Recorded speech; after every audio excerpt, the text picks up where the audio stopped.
러시아의 우크라이나 침공이 초읽기에 들어갔다는 관측 속에 일촉즉발의 상황이 계속되고 있습니다. 네, 조 바이든 미국 대통령은 러시아가 우크라이나의 군대 파병 방침을 밝힌 것을 침공으로 규정하며 추가 제재도 경고했는데요.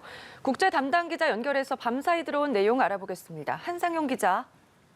네, 바이든 대통령은 러시아가 우크라이나 동부 친러 분리주의 두 공화국의 독립을 승인하고 평화유지군 파병을 명령한 이번 조치를 침공이라고 규정했습니다. 바이든 대통령은 러시아가 무력으로 더 많은 우크라이나 영토를 점령할 계획을 세우고 있다며 이는 러시아 침공의 시작이라고 말했습니다. 그러면서 우크라이나에 방어 무기를 계속 제공하고 동유럽의 미군 배치도 늘리겠다고 밝혔습니다. 추가 제재를 발표하며 이전 조치를 훨씬 뛰어넘는 수준이 될 거라고 강조도 했는데요. 러시아 최대 국책은행인 대외경제은행을 비롯해 두 곳의 러시아 은행을 서방으로부터 전면 차단하는 등 서방에서의 자금 조달을 제약하겠다고 밝혔습니다. 유럽도 일제히 제재 조치에 나섰습니다. 독일은 핵심 제재로 꼽히는 러시아와 독일을 잇는 가스관 노르트 스트림 2 사업 중단을 발표했습니다. 영국도 러시아 은행 5곳, 재벌 3명에 대한 영국 내 자산 동결 등의 제재를 부과했습니다. 서방이 러시아의 행동을 침공으로 규정하고 이른바 혹독한 제재에 착수하면서 우크라이나 사태법의 무게중심이 외교에서 제재로 옮겨가는 분위기입니다. 네, 푸틴 대통령은 우크라이나 돈바스 지역의 평화유지군 파병을 명령하긴 했지만 즉각 투입하는 건 아니라고 말했다면서요.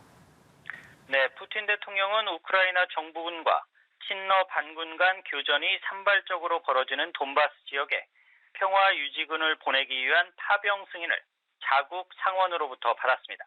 하지만 지금 당장 군대를 보내려는 것은 아니라고 밝혔는데요.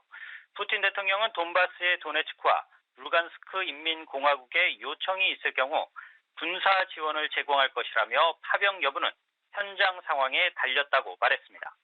다만 이 두 개 공화국의 영토는 현재 정부군이 장악하고 있는 지역을 포함한 도네츠크주와 루간스크주 행정구역 모두를 포함한다고 말해 러시아 반군의 점령 공세를 지지할 것임을 시사했습니다.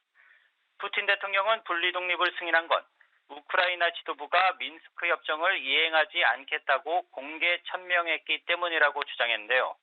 2015년 체결된 민스크 평화협정은 존재하지 않는다면서 이 협정 이행을 통한 분쟁 해결이라는 러시아의 기존 방침도 폐기됐음을 선언했습니다. 푸틴 대통령은 또 우크라이나 위기를 해결하는 최선의 해법은 우크라이나가 북대서양 조약기구 나토 가입을 포기하고 중립국으로 남는 것이라고 강조했습니다. 네, 서로 대화의 여지가 있을까 싶은데 이미 예정이 됐었던 미국과 러시아 간의 외교장관 회담도 취소가 됐다면서요.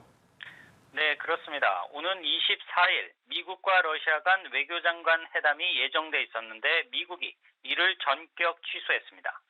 토니 블링컨 미 국무장관은 이 회담의 경우 러시아가 우크라이나를 침공하지 않았을 경우에 한해서였다면서 지금으로선 러시아와의 외교장관 회담이 무의미하다고 말했습니다.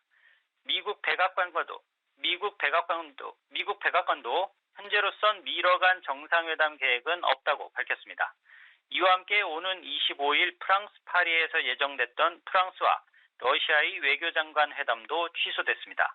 이에 따라 우크라이나 사태를 둘러싼 외교적 해결에 짙은 먹구름이 끼면서 군사적 충돌 위기가 한층 더 고조될 것이란 전망이 나옵니다. 지금까지 글로컬 뉴스부에서 전해드렸습니다.